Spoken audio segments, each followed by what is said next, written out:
Hola, hola, este es el día que ha hecho el Señor, nos alegraremos y nos gozaremos delante de Él. Me da mucho gusto poder saludarle en el nombre que es sobre todo nombre, el nombre de nuestro Señor Jesucristo. Bueno, en el día de hoy le damos gracias a Dios. Como dije, este es el día que ha hecho el Señor aquí en la ciudad de Nueva York. Estamos experimentando una tormenta y le damos gracias a Dios que todo hasta ahora está bien. Esperando que usted tome su Biblia y una libreta para poder escribir, para que así podamos todos ser edificados por la gloriosa palabra de Dios. Lo primero es que quisiera pedir al Señor, dedicar este tiempo al Señor y que podamos nosotros poder ser edificados por Él, ser arraigados, como dice Pablo, cimentados también en la gloriosa palabra de Dios que vive y permanece para siempre. Saludamos a la hermana Marisa y a otros hermanos que estoy seguro que se estarán conectando en breve. Primero, vamos a pedir al Señor que sea con nosotros en este tiempo. Buen Dios y Padre, Dios de Abraham, Dios de Isaac y Dios de Jacob, Dios y Padre de nuestro Señor Jesucristo, en quien están escondidos todos los tesoros de la sabiduría y de la ciencia de Dios. Grato, Señor, es poder alabar, glorificar tu nombre.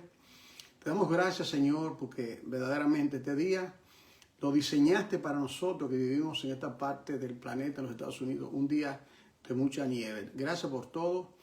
Gracias por cada hermano que se estará conectando ahora o en otro tiempo. Yo te suplico, Señor, por cuanto sin ti absolutamente nada podemos hacer. Que tú me ayudes, Padre. Tú conoces mis deficiencias, Señor. Toma mi mente. Que no me aparte ni a diestra ni a siniestra del consejo divino. A ti, Señor, queremos darte la gloria, la honra, en el nombre que es sobre todo nombre poderoso, el nombre de nuestro Salvador Jesucristo. Amén. Bien, amado, tome su Biblia y también pueda tomar, no crea nada en lo que le digo, sino usted lo puede verificar por medio de la palabra de Dios. Es importante, hermanos, que todo lo que usted escuche, sea por este servidor o por su pastor o otro hermano, que usted lo verifique con la palabra de Dios. Todos estamos, como digo, aprendiendo y desaprendiendo. Hace unos días, más bien unos meses, nosotros en la iglesia del Cuerpo de Cristo aquí en la ciudad de Nueva York comenzamos una serie de meditaciones que yo le he titulado La Casa de Dios. Es importante nosotros poder tener un conocimiento bíblico de lo que es la casa de Dios. Desde hace mucho tiempo nosotros, desde que tenemos uso de razón, escuchamos ese término, la casa de Dios. Yo voy para la iglesia, yo voy para el templo. Y está bien porque así fuimos enseñados. Pero cuando nosotros examinamos las Sagradas Escrituras, nosotros podemos llegar a la conclusión que aunque Dios se reveló en otros tiempos, por los padres y por los profetas, y nos habló por medio del simbolismo, por ejemplo, el simbolismo del Antiguo Testamento de la casa de Dios. Primeramente se revela por medio del tabernáculo, no de Moisés, el tabernáculo del Señor en el desierto. Y ahí Dios le habla a su siervo Moisés.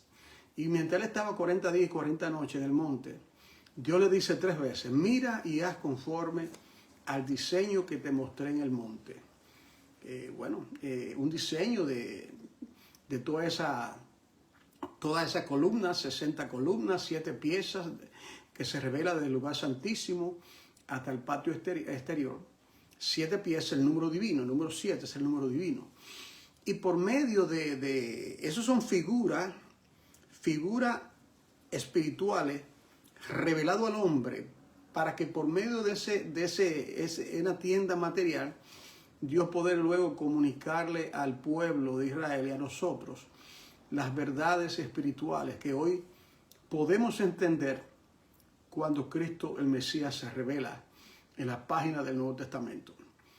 Recuerde, Dios nos iba a revelar todo lo que conocemos en lo que es llamado el Nuevo Testamento, porque escuche, 3/4 parte de la Biblia es Antiguo Testamento, si usted no lo sabía, 3/4 parte. Es decir, que toda escritura, todo lo que Dios dice por medio de una figura, luego Dios se reveló.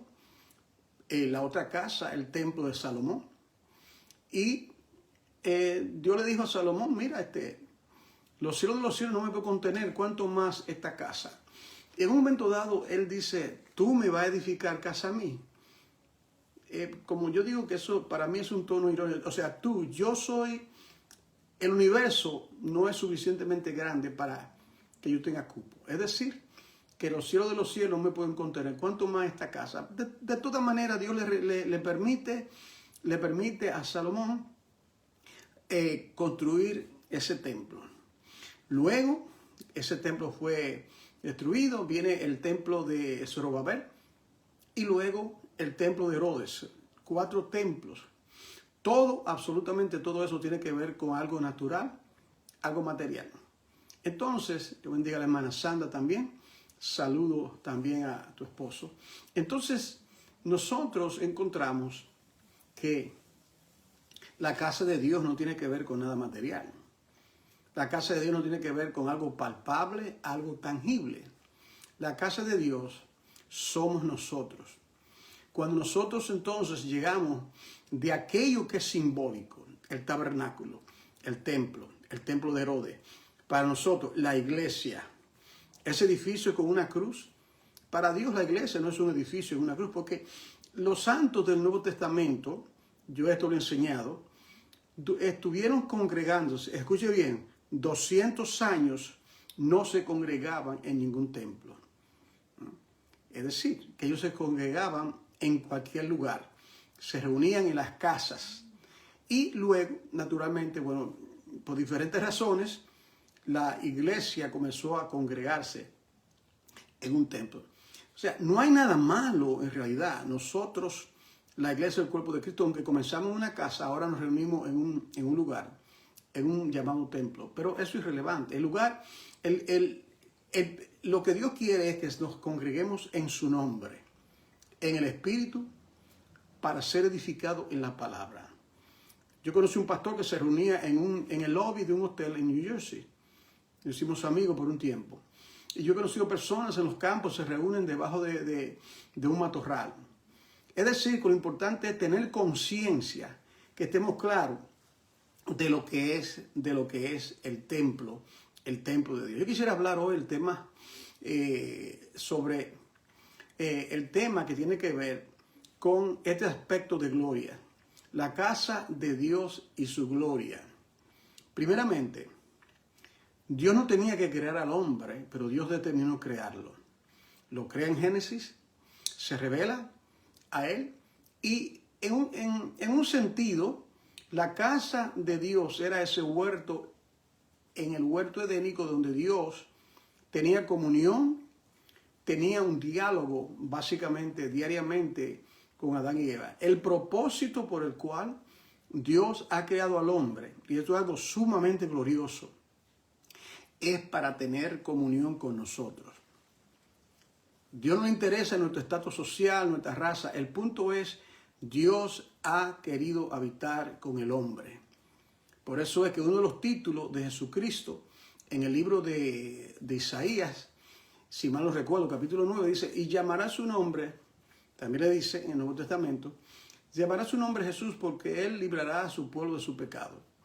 Y uno de los títulos de Jesús es Emmanuel, que traducido, dice Isaías, significa Dios con nosotros. El empeño, el plan, el propósito de Dios es habitar con el hombre. Eso lo vemos nosotros en absolutamente todo. En la apostasía de Israel, la rebelión de Israel, en la travesía por 40 años en el desierto, Dios siempre tratando con el pueblo. Vuélvete a mí, tórnate a mí. Eso es algo sumamente importante y glorioso, porque las religiones del mundo no nos hablan de una relación con Dios y el hombre. La religión católica, por ejemplo, habla de que tenemos que ir a través de un santo, de María, pero en la Biblia, la relación es con nosotros. Damos la bienvenida a nuestra hermana Yania, Dios te bendiga. Estamos en casita todos, tranquilos, y ahora disfrutando la palabra de Dios. Saludo a Edwin y a todos los hermanos. Y por hermanos del cuerpo de Cristo, por favor, compartan el contenido. Tome unos segundos y compártalo a las redes sociales y a sus familiares. Vamos a continuar con relación. Yo quiero darte algunos acontecimientos con relación a la casa. Primeramente, en Lucas capítulo 6, versículo 46, dice que hombre que va a edificar una casa, primeramente hace los cálculos. Y primeramente el hombre sabio piensa dónde voy a edificar una casa. Piensa en una casa fundada sobre un fundamento fuerte, un fundamento. Y ahí en ese capítulo 6 de Lucas, versículo 46, habla, el hombre sabio dice, cavó profundamente y puso el fundamento sobre una peña. Vino la tormenta, vino todo el viento y la casa fue arruinada. Mas el hombre necio puso su casa sobre la arena, vino el viento, el huracán, y dice, y grande fue su ruina. Cuando yo leo este pasaje, a mi mente pasan muchos pensamientos. Entre ellos que las religiones del mundo tienen casas fundadas sobre la arena. 50,000 diferentes denominaciones demuestran que el hombre fundó su casa, o entre comillas su iglesia, sobre la arena. Pero el llamado de Dios para estos posteros días es que todo creyente esté seguro. Primeramente, ¿qué es lo primero? Lo primero es el fundamento. Eso lo hablé hace un par de semanas. He aquí, yo pongo en Sión un fundamento, dice Isaías 28, piedra probada. Y cuando llegamos a hablar de ese fundamento, ¿quién es el fundamento de la iglesia? Bueno, Jesucristo dijo en el Nuevo Testamento, yo voy a edificar mi iglesia, y las puertas del infierno no prevalecerán contra ella. Entonces, ¿quién es el fundamento? El fundamento de la iglesia es Jesucristo. Y dice Efesios 2 que dice que estamos fundados en el fundamento de los profetas y los apóstoles, siendo la piedra principal del ángulo Jesucristo mismo. Entonces ahí hay certeza, ahí hay seguridad, no hay lugar para titubear. Entonces, ¿por qué será que dice, yo me pregunto y le pregunto a ustedes, ¿por qué dice el fundamento de lo bueno? Porque el Señor usó a los profetas del Antiguo Testamento, sus escritos, sus mensajes, sus profecías, preparando el camino para lo que se había de hablar después. Y luego vienen los apóstoles, los cuales escribieron las epístolas, particularmente las epístolas paulinas, donde nos habla de ese fundamento. La pregunta es, ¿quién es el fundamento de tu vida? Si eres creyente, verdaderamente creyente, tiene que ser Jesucristo. Ahora, esa casa también tiene hablábamos del muro de la casa. Hablamos de diferentes aspectos de la casa. Yo quisiera ahora concentrarme en este aspecto de esa gloria de la casa. Yo creo que usted note, me tomó muchos años a mí poder captar esto, aún siendo creyente, porque a veces nos enseñan erradamente que hay una casa en el Antiguo Testamento llamada la casa de Israel y que luego hay otra casa en el Nuevo Testamento llamada la iglesia. Eso definitivamente no hay dos casas. Era como el que decían que Jehová era el Dios del pueblo en el Antiguo Testamento y que Cristo es el Dios de la iglesia en el Nuevo Testamento. Eso es falso, error. En realidad hay una sola casa, la casa de Dios. Dios habla de un pueblo. Yo le quiero dar un ejemplo. Cuando cuando se construyó el templo de Zorobabel, que fue reconstruido, Dios hace una pregunta en el libro de Ageo. Yo quiero que ustedes me acompañen ahora al libro de los profetas menores, el libro de Ageo. Miren lo que dice aquí. Aquí está haciendo Dios una comparación entre el templo que había sido destruido y uno que tenía cierta inferioridad. Pero yo quiero que usted entienda que Dios está hablando aquí de una manera simbólica. Presta atención a Ageo capítulo 1 primeramente. Dios le dice a ese pueblo, en el versículo 7, así ha dicho Jehová de los ejércitos, meditad sobre vuestros caminos. Y le dice, subir al monte, traed madera y edificar, escuche, la casa, singular, edificar la casa. ¿Ok? Se edifica la casa, se edifica la iglesia, Cristo edifica la iglesia, y luego Él dice cuál es el propósito que Dios tiene para con esa casa. Dice aquí, edifiquen, trabajen, hagan la obra, edifiquen la casa.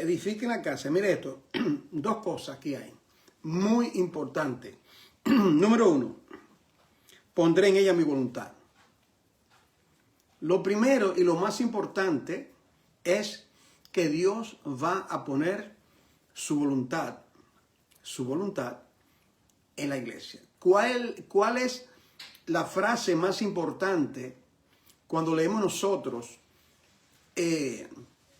cuando el Padre nuestro que estás en los cielos, santificado sea tu nombre, venga tu reino y hágase tu voluntad en el cielo como también en la tierra? O sea, Dios ha creado la iglesia, llámese los santos del Antiguo Testamento, para que su voluntad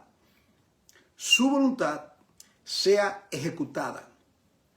Jesucristo, aquel que hizo el único ser humano, hombre, porque fue 100% hombre, que hizo la voluntad a perfección. Él dice, yo siempre hago lo que le agrada al Padre. En el Salmo 40 dice, he aquí yo vengo para hacer tu voluntad. ¿Recuerdan? Quita lo primero. ¿A qué se refiere? Quita aquello que es simbólico. No quita como que no vale. Cuidado. Mucho cuidado con esto, porque son muchos los creyentes constantemente que hablan despectivamente de las cosas del Antiguo Testamento. Qué horror y error. La Biblia dice en 1 Corintios 15:46, Dios te bendiga, la hermana Milagro, ¿cuánto tiempo? Primero es lo natural. Escuche, primero es lo natural y luego lo espiritual. Primero el primer Adán y luego el postrer Adán. Dios habla primeramente porque Él quiere, Dios es espíritu, Él se revela a su pueblo por medio de las cosas tangibles, palpables, el simbolismo, el tabernáculo, que el arca de Noé, que el arca del pacto, todo tipo para poder a nosotros entender cómo es que Dios nos va a revelar cosas espirituales si primeramente no comienza con las cosas naturales. Bueno, le dice, el propósito de Dios de esa casa, dice aquí, poner en ella mi voluntad. Venga tu reino, hágase tu voluntad. Dios quiere, nosotros somos esa casa. ¿No sabéis que vosotros sois templo del Espíritu Santo? Qué cosa tan extraordinaria, que el Señor no anhela, celosamente Dios anhela habitar en nosotros. Y qué negligentes somos nosotros, hermanos, que no anhelamos verdaderamente cada día estar más y más en su presencia. Cuando Él nos lo dice claramente, tácitamente, el anhelo es habitar con nosotros. Ahora, Dice, número 1, voy a poner en ella mi voluntad. Ok, ahora ven lo segundo. Espero que usted tenga Ageo capítulo 1, versículo 8. Y segundo, y seré glorificado, dicho Jehová. ¿Cuándo es que Dios será glorificado? En la vida de la iglesia, en la vida del creyente. Cuando Él trate con nuestra rebelión, porque nosotros queremos hacer nuestra voluntad. La lucha del Señor con cada uno de nosotros es que hagamos su voluntad. No fue esa lucha con Israel. No fue la lucha de Dios continuamente 40 años. Le suplía agua, le suplía maná del desierto, le daba carne. Dice, cuando querían carne, dio codornices, y dio la peña, les dio agua. Y ellos, dice Dios, que ellos se rebelaron. Dios lo tenía, tomó nota, 10 veces se rebelaron. Yo me pregunto, ¿cuántas veces me he rebelado yo contra Dios?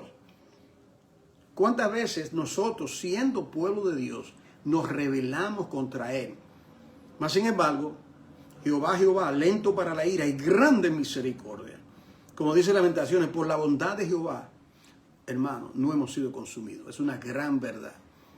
Porque nunca decayeron su misericordia. Grande, grande. Gracias a Dios por su misericordia. Gracias a Dios que no nos paga conforme a nuestras iniquidades. Dígame usted, hermano, si el Señor me pagase a mí conforme a mi manera de ser, no sea usted, quizá usted no cabe. Yo me pongo ahora, si Dios me pagase a mí conforme a mi rebelión, conforme a mis pecados, no estaría en pie en estos momentos. La misericordia triunfó sobre el juicio. Recuerde, la misericordia de Dios triunfó sobre el juicio. Bendito sea Dios, que Él nos guarda. Dios le bendiga a nuestra hermana Beba. Dios le bendiga, hermana querida, y a todos los hermanos. Compartan el contenido, hermano. Mucha gente está en su casa y quizás está viendo televisión, otra cosa. Es bueno edificarnos, sacar un tiempo para Dios en esta hora. Ahora bien, dice, número 1, edifiquen la casa. Yo voy a poner en ella mi voluntad. Ay, Señor, yo quiero que tú seas glorificado. Glorifícate en mi vida, Padre. Bueno, comience con hacer su voluntad. Hacer su voluntad. Sus mandamientos, dice, no son gravosos. Ahora bien, ¿cómo comenzó? Te voy a dar un recuento de la historia de esa casa. ¿Cómo comenzó todo? Dios educar a su pueblo, a los santos del Antiguo Testamento, con relación a la casa. Bueno, Dios llama a Moisés al monte Sinaí. Y allá Él le va a revelar. En realidad, nosotros le decíamos los 10 mandamientos. Usted se ha dado cuenta que Dios no lo llama 10 mandamientos, sino en realidad son 10 palabras. Le digo esto para que usted estudie, para motivarlo. De los 10 mandamientos, Bueno, no son 10 porque hay muchísimos más. Aparte de esos 10, hay muchísimos más mandamientos. Yo le dije en una clase a los hermanos, ¿ustedes creen que son muchos los mandamientos? Leen el Nuevo Testamento y ustedes van a encontrar más de 800 mandatos a nosotros los creyentes. Así que tenemos que comenzar a entender las cosas correctamente. Entonces, Dios viene y Moisés está en el monte 40 días y 40 noches. Viene con las tablas de la ley. Ahí, mientras él está allá con el Señor, diga usted, 40 días y 40 noches, no comió ni bebió por esos 40 días y 40 noches. Y allá Dios le habla a su siervo Moisés y le dice, harán un santuario para mí. Damos la bienvenida a la hermana Kelly. Kelly, ponga a Rafael también contigo a escuchar. Y a tu mamá. Harán un santuario para mí. Harán un santuario para mí.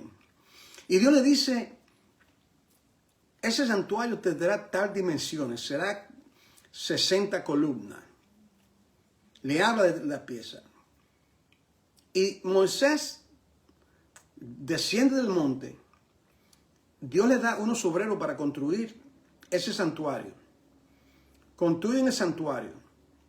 Tomó aproximadamente 6 meses para construir el tabernáculo del Señor en el desierto. Ahora, Yo quiero ahora hablar a ustedes de que cuando se hace su voluntad, se acuerda, Él va a ser glorificado. Él va a mostrar su gloria. Ahora, viene Moisés y Dios le había dicho 3 veces, reiterativamente, mira y haz conforme al diseño que te mostré en el monte. Moisés entraba y salía. Estaba en contacto con Aarón, el sumo sacerdote. Él fue ungido como sumo sacerdote con un propósito. Los hijos de Aarón, que eran 4, pero murieron 2 porque ofrecieron fuego extraño. Nadab y Abiú. Entonces él entraba y salía, entraba y salía. Recuerden esta expresión, harán un santuario para mí, no para Israel. Israel se iba a beneficiar porque el propósito de eso era naturalmente tratar con el pecado de Israel, enseñarle de una manera tangible, de una manera física, con una estructura. 20 columnas al sur, 10 al sur, 10 al norte y en los costados 20, es decir, 60 columnas. Cada parte de ese santuario, de ese tabernáculo, los que me conocen y que han estado conmigo saben que esto lo hemos estudiado constantemente. Y comienza Dios a revelarse desde el lugar santísimo, y ahí está el arca del pacto con los querubines, de oro, con esos querubines, y el propiciatorio, la caja que está debajo, y la tapa, propiciatorio. De esos querubines, la voz de Dios salía y hablaba con Moisés, y hablaban con los líderes. Entonces Dios luego le revela el lugar santo con 3 piezas. ¿Cuáles son? ¿Cuáles son las 3 piezas del lugar santo? La mesa de los panes, el candelabro y el altar de incienso, 3 piezas. Y luego en el patio, la parte exterior, el lavacro o la fuente para que los sacerdotes se laven los pies y sus manos, y el lugar del altar o el sacrificio. 7 piezas, porque el número 7 en la Biblia es el número de perfección. Un Dios perfecto hace todo perfecto. Yo digo esto, Dios es perfecto en lo que hace y cómo lo hace, y Dios es perfecto en lo que dice y cómo lo dice. Dios no desperdicia palabras. Todo es el sello de su perfección. Se construye. Ahora, yo quiero que usted preste atención. En el capítulo 40, que ahí que vamos a entrar entonces, en lo que tiene que ver con la gloria. En el capítulo 40 del libro de Éxodo, usted va a ver esto. Mire esto. Cuando usted tiene una casa o un apartamento, no importa que sea una cosa humilde, puede ser un campo, y usted ha construido eso, puede ser de tabla, de zinc, eso es relevante, eso es algo suyo. Ahí está todo el mundo trabajando, los carpinteros, pero ¿quién es el dueño de esa casa? El padre de familia, el padre, su esposa y los niños que van a habitar ahí, ¿verdad? Ahora, todos esos 6 meses, Moisés entraba y salía, Aarón, todo. Pero una vez la casa fue terminada, recuerden, harán un santuario para mí.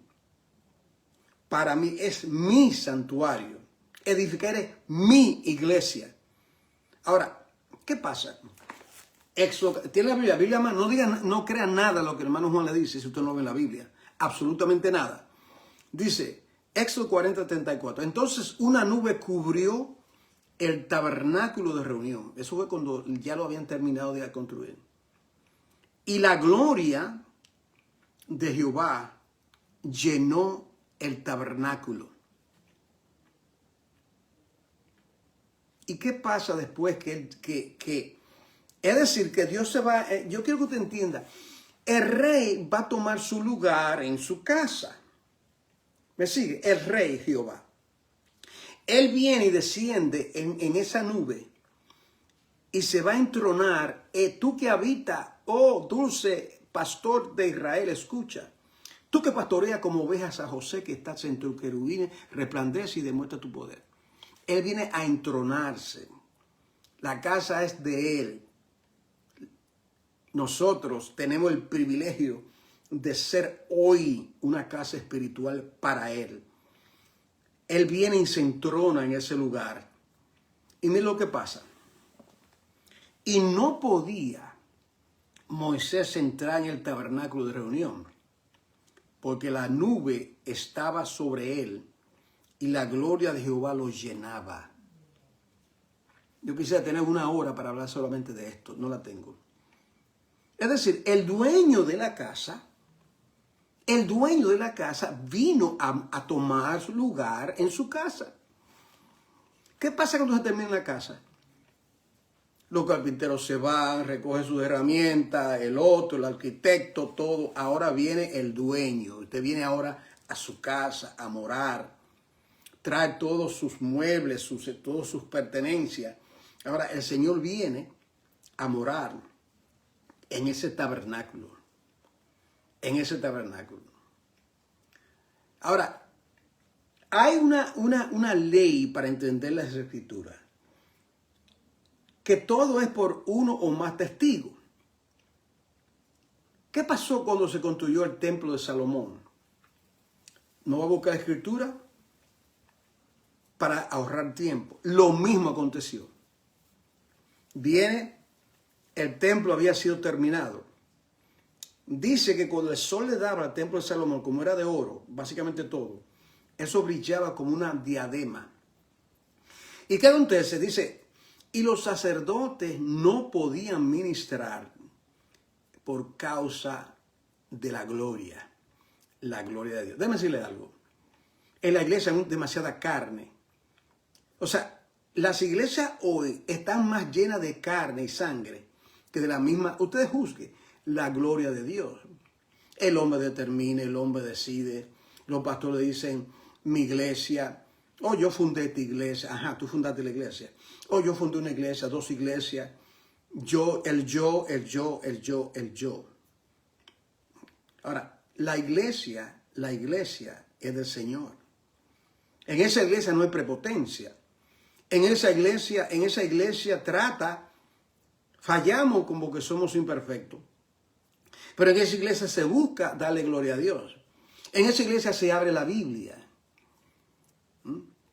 No me gustan esos predicadores que se pasan caminando de un lugar a otro hablando y no me abren la Biblia. Yo digo, cuando tú vuelvas al púlpito y comiences a enseñarme la escritura, ahí te escucho. Y hablan y dan un testimonio. Algo está mal. Si alguno habla, dice, hable conforme a las escrituras. Ahora, ese es el primer aspecto de la casa y su primera gloria. Es decir, lo del Antiguo Testamento tuvo gloria, pero fue inferior porque tenía que ver con el comienzo de cómo Dios se iba a revelar hasta llegar a nuestro Señor Jesucristo. Entonces, el pueblo dijo, cuando Dios le habló al pueblo de Israel, y estaban truenos, relámpagos, y temblaba el monte Sinaí cuando Dios le iba a entrar en pacto. Mucha gente no entiende que ese era el compromiso matrimonial que Dios hizo con Israel. Usted cuando la persona se casa, que hay un documento y se firma, Dios con el dedo de Dios entró en pacto con Israel y tenía el documento. Pero ellos dijeron a Moisés, no. Habla tú con nosotros, pero nosotros no queremos que Dios nos hable. Bien. En Éxodo 19:8 dice, todo lo que Dios diga, eso vamos a hacer. Y luego cambiaron en Éxodo 20:19 y le dice, no hable Dios con nosotros. Escuche, todo lo que Dios diga, eso vamos a hacer. Y luego dice, no hable Dios con nosotros. Y los resultados fue que el pueblo entró en rebelión. Es importante que cuando se habla, que su pastor usted está en una iglesia, usted tiene que estar seguro que el pastor le abre la palabra de Dios. Que no hable de política, que no hable de proyectos, de las grandes cosas, que estoy escribiendo un libro. No, que ese hombre, no mujer, porque la mujer no puede ser pastora, ese hombre le hable la palabra de Dios, le abra la Biblia y le habla conforme a lo que Dios dice. Entonces, los resultados es que cuando es así, nos hacemos, los judíos decían en Juan 9:28, nosotros somos discípulos de Moisés. Nosotros somos discípulos de Moisés. No, nosotros no estamos supuestos ser discípulos de Moisés. O del pastor Tamascual. Bueno, en el Nuevo Testamento pasó lo mismo. En 1 Corintios 3:4. Yo soy de Pablo, yo soy de Cefa, yo soy de Apolo, yo soy de Cristo. Se hacen discípulos de hombre. Entonces, mas sin embargo, de alguna manera que me impacta siempre cuando leo Salmo 103, versículo 7, que dice lo siguiente: sus caminos notificó a Moisés y al pueblo de Israel sus obras. Escuche bien, querida familia. Es posible, escuche, es posible ser creyente y morir solamente viendo las obras de Dios. Pero Dios quiere que nosotros bogar mar adentro y que nosotros como sus hijos no solamente podamos ver las obras, sino sus caminos. Es decir, que Moisés vio que el agua brotó de la peña, él vio a Cristo. Vio el maná, él vio a Cristo. Dios le estaba mostrando que toda esa tipología, ese simbolismo, apuntaban hacia Cristo. Entonces, ¿por qué? Porque hizo conforme al diseño. Escuche bien, ¿por qué fue que Moisés vio los caminos de Dios y el resto, 2 millones de personas solamente vieron las obras? Porque él hizo conforme al diseño. ¿Cuál es el diseño? Comencemos por aquí, porque aquí está todo. Todo esto me apunta a Jesucristo. Ok, ahora, vamos ahora a entrar en el segundo aspecto de esa gloria. Dije, la casa de Dios, la casa de Dios singular, y escuchen por esta manera. Estamos hablando de una casa con 2 aspectos de gloria. Una casa con 2 aspectos de gloria. ¿Cuál fue la gloria primera? ¿Qué dice Ageo capítulo 2, versículo 9? La gloria postrera será mayor que la primera. ¿Cuál fue la gloria primera? La gloria que Dios mostró por medio de Moisés en el monte Sinaí, dándole el simbolismo, la tipología, los 10 mandamientos. Todo lo que usted lee desde Génesis en adelante, especialmente el Pentateuco, todo eso tiene que ver con el primer aspecto de la gloria de Dios. Escuchen bien, el primer aspecto de la gloria de Dios. Pero vendría, es decir, que la gloria postrera será mayor que la primera y que Dios se iba a glorificar. ¿De qué manera una iglesia debe preguntarse? En esto todos fallamos, ¿ok?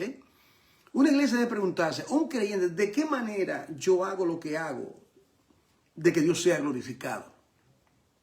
¿De qué manera la iglesia canta, predica, enseña, evangeliza, aconseja, hace absolutamente todo, T-O-D-O? Ese debe ser el móvil, ese debe ser el motor que nos mueve a nosotros. Señor, que tú seas glorificado. Padre, glorifícate en estos cánticos, glorifícate en el mensaje, glorifícate en esto, en cada cosa, glorifícate cada aspecto de nuestra vida. No tiene que ver solamente con cosas en lo material, en todo aspecto, porque no hay un centímetro en la vida de uno que Dios no nos diga, eso es mío. Tus hijos son mis hijos. Lo que tú tienes, eso es mío. Tu mente, eso es mío. Los dones yo te los di. Absolutamente todo. Ahora, llegamos ahora a hablar porque es importante el diseño. Es importante el diseño. Es importante el diseño. Usted compra, por ejemplo, usted compra un par de zapatos, para decirle algo. Si usted es tamaño, digamos, 6,5. Si lo compra 5,5, ¿no? El pie suyo, el tamaño suyo tiene que encajar con el diseño de ese zapato, de esa blusa, de ese pantalón. Usted dice, no me sirve, no me queda bien. Usted lo devuelve. Bueno, todo, cuando vemos que en una congregación las cosas no están andando bien, es que no es culpa de Dios, tampoco del pastor, aunque sí puede ser. Todo depende si ese varón está sentado en la palabra. Dios le dice 3 veces, Éxodo 25:9, haz conforme al diseño. Hebreo 8:5, haz conforme al diseño. Éxodo 25:40, haz conforme al diseño. 3 testigos, haz conforme al diseño. Dios le dice a cada creyente, a cada pastor, mira, haz conforme al diseño. Deja tu sueño de grandeza, deja que tú quieras tener un templo que quepa 5,000 personas. Deja la prepotencia, dedícate con humildad a hacer lo que yo te digo. Entonces, cuando se altera el diseño, ¿cuál es el resultado? Cuando se altera el diseño. Yo no sé si usted alguna vez ha tratado que usted compra unos zapatos y dice, bueno, son 7,5, pero de alguna manera hay un problema. Usted se pone ese zapato, camina un poco y me dice, entonces el vendedor le dice, no, pero eso es 7,5. Y usted se llega a su casa y usted comienza y se lo pone. Y usted nota que le está apretando, algo está mal. ¿Qué usted hace? Ese zapato, el pie suyo no ha crecido. Ese zapato tiene un defecto en el tamaño. Usted vuelve porque no se hizo conforme a lo que está supuesto ser. El tamaño suyo. ¿Qué acontece cuando Dios da un diseño y el pueblo no hace conforme al diseño? Yo te voy a dar a ti un ejemplo. Te lo voy a decir planamente. Cuando no se hace conforme al diseño, en cualquier aspecto de nuestra vida, lo que viene es muerte. Viene muerte. Por ejemplo, el arca de Dios había sido capturado. Los filisteos, los enemigos de Israel se habían llevado el arca y estuvo tiempo por allá. Y llegó el momento cuando el arca iba a regresar a Israel. El arca, esa caja de madera de acacia, tenía 2 barras así. Era una caja y tenía esas 2 barras. Y esas barras había que ser llevado 4 puntos, ¿verdad? En esta barra, un levita y en esta otra. Dios lo dijo claramente que esa que se había de hacer llevada sobre los hombros. ¿Qué pasa? Viene el hombre a inventar. La razón por la cual hay tantas denominaciones es porque el hombre mete su mano. El hombre altera el diseño. Por ejemplo, ¿qué hicieron ellos? No, esto es el arca de Dios. ¿Cómo va a ser de que va a ser llevada en un hombre? ¿Cómo va a ser? Yo no sé a quién se le ocurrió. Y cogieron, dice en 1 Crónica capítulo 13, no crea lo que le digo, tome nota e investigue. 1 Crónica 13, 3 y 7. Dice, un carro nuevo. Un carro nuevo, toros fuertes, un carro hecho para ese propósito. Todo aparentemente estaba bien. ¿Y qué pasa? Que el arca, la rueda de ese carruaje, se trabó en una piedra y comenzó a tambalear Y vino un hombre llamado Uza y tocó con su mano aquello que era puro santo. Tocó el arca y rápidamente fuego salió del arca y mató a Uza. Aquí no venga, ay, qué pena, ay, bendito, ¿por qué Dios hizo? No. Haz conforme al diseño. Llega la noticia de David, una cosa terrible. David se rascó y él preguntó en 1 Crónicas 12:12, ¿cómo hemos de llevar el arca? ¿Cómo hemos de llevar al arca? Nosotros como creyentes, ¿cómo debe hacer estas cosas? Voy a trabajar en la obra de Dios, ¿cómo debo hacerlo? Aquí está el manual. Aquí no está para especular, que yo opino, que yo creo. No. Usted coge horas, investigue lo que Dios dice, simplemente. Se puede equivocar, claro. Pero usted de corazón. Ahora, dice David, ¿cómo debemos llevar? ¿Sabes lo que dijo David? La respuesta. Él pregunta ¿cómo? ¿Cuál es la respuesta? Según su ordenanza. 1 Crónicas 15, del 11 a 12. Léalo en la Biblia. Aquí no estamos inventando nada. Conforme a su ordenanza. ¿Qué es su ordenanza? Conforme a lo que él dijo allá en el libro de Éxodo. Era en los hombros. No. Uno se pregunta cuántas cosas en la congregación o cuántas cosas en nuestra vida personal no están conforme al diseño. Eso es para usted y para mí. Esto no es un asunto, déjame enseñar para allá, tú, no. Cada uno de nosotros, cuántas cosas en nuestras vidas no están conforme al diseño. Ahora, la primera gloria, o la primera parte, se ofrecían sacrificios continuamente. Es decir, que ese primer aspecto de la casa y esa primera parte de la gloria primera, iba a ser eclipsada por una gloria superior con la venida del Mesías. ¿Me sigue? Eso no se iba a quedar ahí. Eso era lo preliminar, lo didáctico, que significa una enseñanza necesaria. Para yo poder hablar, a pronunciar, yo tenía que lo primero que me enseñaron fue las vocales, A, E, O, U. A, E, I, O, U. Yo tenía que aprender y luego los consonantes y luego formar palabras. Primero, esas son las primeras letras. Eso fue el primer aspecto de gloria. Ahora, dice, entre tanto, oiga esto,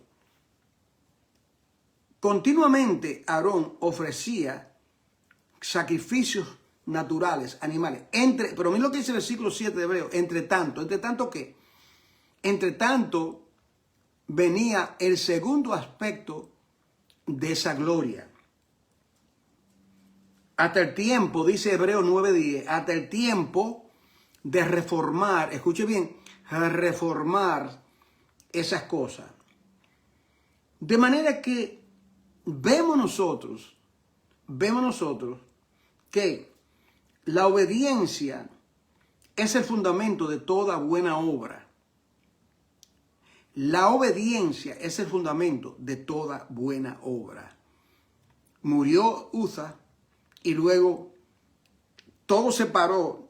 La algarabía, el cántico, las danzas, paró hasta que se haga conforme al diseño. Ahora, bueno, tiene que ver con el primer aspecto. Tiene que ver con la primera morada de Dios con el hombre. Emmanuel, Dios con nosotros. Dios habitó ciertamente con el primer Adán. Llegaría el postrero. Hubo gloria en esa comunicación con Adán. Pero cuánto más la gloria cuando llega el dueño de la casa. Entonces, yo quiero darte algunos ejemplos La epístola a los hebreos es una sabrosa epístola de contraste. Y yo te lo voy a dar en estos minutos. Yo te voy a hablar ahora de los diseños y su cumplimiento. Y te lo voy a dar, no tengo tiempo para leer todos estos versículos. Me tomaría 3 horas, no tengo ese tiempo. Pero mire, en Hebreos capítulo 3, quizás usted lo puede ver, abra su Biblia ahí, lo puede ver por lo menos así, rápido. Hebreos capítulo 3 y el 4. Se habla de 2 posturas. Se habla de labor y se habla de descanso. ¿Cuál es el aspecto de labor? La primera casa. Ellos trabajaban continuamente. ¿Tú sabes lo que continuamente tenían que quemar animales?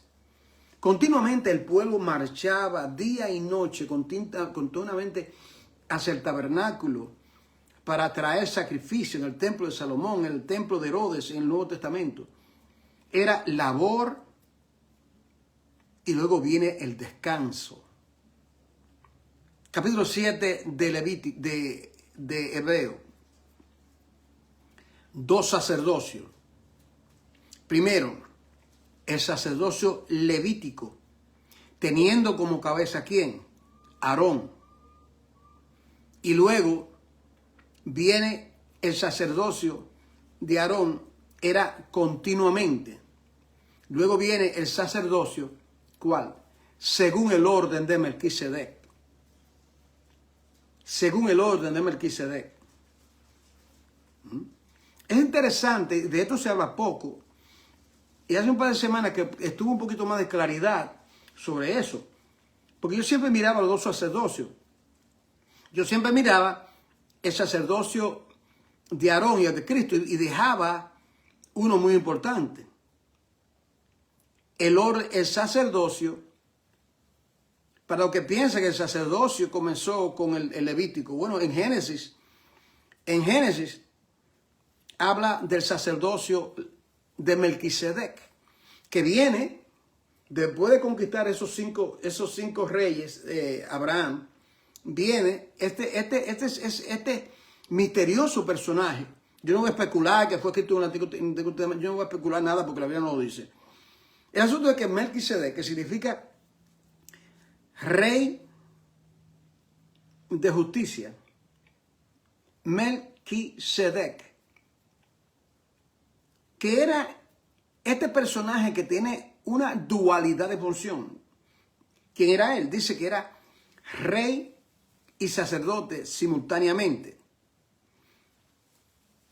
En el sacerdocio levítico solamente se habla del aspecto del sacerdocio de Aarón, que era con mucha labor. Yo espero que usted entienda.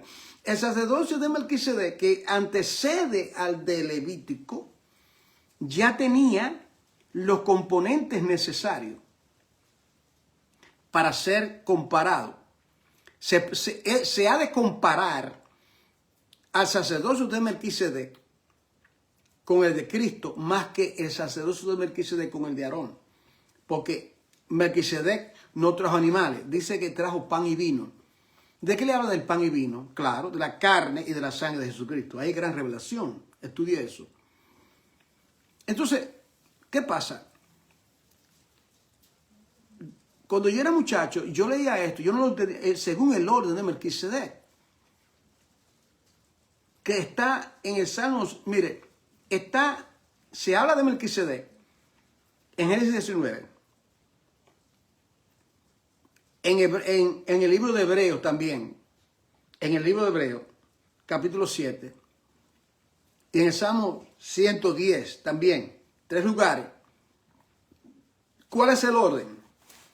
Que de la misma manera que Melquisedec fue sacerdote de Jerusalén, de Shalom, ciudad de paz, rey y sacerdote. Entonces, Cristo sigue el orden de Melquisedec, que no hizo ningún tipo de sacrificios como Aarón, en que Cristo es rey con R mayúscula de reyes y sumo sacerdote. Ahí está el orden. Ahora, Se habla del antiguo pacto escrito en tablas y se habla del nuevo pacto o el pacto renovado. Yo digo el pacto renovado porque la gente piensa que cuando vino el nuevo pacto, todo el Antiguo Testamento, eso no sirve. Ese es el gran error de los creyentes. O sea, que por el hecho de que Cristo viene, déme la escritura en Jeremías 39, escuche bien. He aquí vienen días, dice Jehová, en que yo haré un pacto, no con el que yo hice con la casa de Israel y la casa de Judá. Ellos, parafraseando, invalidaron mi pacto, quebrantaron el pacto. He aquí vienen días en que yo escribiré mis leyes en el corazón de ellos. Escuche bien, no dice el pacto no sirve. ¿Qué es lo que cambia? El lugar donde Dios escribiría sus leyes. ¿Dónde escribió Dios sus leyes? En las tablas. ¿Violaron las leyes? Sí, violaron las leyes. Moisés fue el primero que rompió las tablas. Ahora, por cuanto hoy entonces los creyentes, por medio del derramamiento de la sangre de Cristo y del derramamiento del Espíritu Santo, ahora Dios no nos va a dar a nosotros otra vez, ya lo dio, 10 mandamientos, sino que ahora, por el Espíritu, Él escribe su palabra en la tabla de nuestro corazón. Él escribe. ¿Qué es lo que Dios escribe? Su ley. ¿Qué es lo que Dios va a escribir? O sea, ¿usted cree que Dios va a escribir algo diferente? O sea, Dios va a escribir en nosotros sus mandamientos. Él va a escribir algo diferente de lo que escribió. ¿Qué fue lo que Cristo cumplió? No he venido para abrogar la ley, los profetas. Yo he venido para cumplir. O sea, alguna gente cree como que Cristo vino con nuevos mandamientos, nueva ley, nueva... No. El problema era el corazón de Israel. Y ahora Dios nos ha dado a nosotros, dice también en Jeremías 31, que Él iba a derramar aguas vivas. Es decir, Dios iba a derramar y nos iba a dar su espíritu para que ahora nosotros anhelemos hacer su voluntad. Y los mandamientos de Dios no son tediosos. Llegando a esto último, entonces estaban las tablas de carne, de piedra, y la tabla de carne.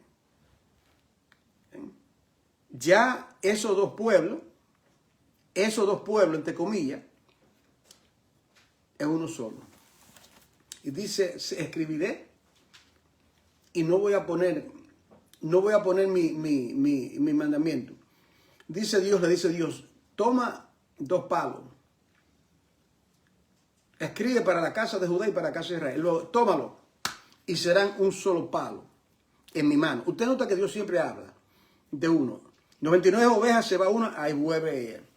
2 tablas, ahora es una tabla, está en el corazón. Todos los mandamientos se resumen en que Cristo cumplió. Ahora, ¿cuándo vino finalmente la gloria postrera? Mateo capítulo 2. Ahí viene y dice la palabra que Cristo, el verbo fue encarnado. Gloria a Dios en las alturas. Los cielos cuentan la gloria de Dios. La gloria de Dios se reveló en el pesebre, en Cristo. ¿Cuándo vino esa gloria? Cuando Él fue bautizado. Los cielos fueron abiertos. Desciende la gloria de Dios, el Espíritu de Dios, escuche bien, en forma, no una paloma, en forma de paloma, en ese tabernáculo. ¿Están entendiendo? De la misma manera que la gloria cayó sobre el tabernáculo de Moisés y en el tabernáculo del templo de Salomón. Ahora ya no, la gloria no cae sobre nada material, ahora cae sobre una persona, en este caso, nuestro Señor Jesucristo. De manera que la gloria postrera será mayor que la primera. Hasta aquí lo dejamos. Que Dios nos dé entendimiento. La iglesia del cuerpo de Cristo, pues la próxima semana, cuando nos reunamos, si Dios lo permite, vamos a continuar. Les pido encarecidamente que compartan el contenido, porque este estudio considero que puede ser bendición a otros. Padre, en el nombre que es sobre todo nombre, queremos darte las gracias por esta gloriosa oportunidad que nos ha concedido de estudiar tu palabra. Te pido, Padre, que esta palabra pueda ayudar a alguien. Y gracias, muchas gracias en el nombre de Jesús. Amén. Le doy gracias a todos y a todas. Compartan el contenido para que a otros les alcance llegar la palabra. Un abrazo muy fuerte de parte de mi persona y de parte de mi esposa Margarita. Hasta muy pronto. Dios les bendiga rica y abundantemente a todos. Amén.